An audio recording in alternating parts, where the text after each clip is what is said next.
Wheezing, coughing, and pneumonia in infants. Could it be RSV? Indian hospitals witness a surge in infant respiratory infections during monsoon and winter, often due to respiratory syncytial virus, RSV. Highly RSV. More than just a cold.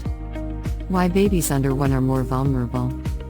How a single shot can help protect. Author Drive Raghuram Malaya, Senior Director Neonatology, Fortis Law Fem GK2, New Delhi. Every monsoon and winter, hospitals see a rise in Bobby.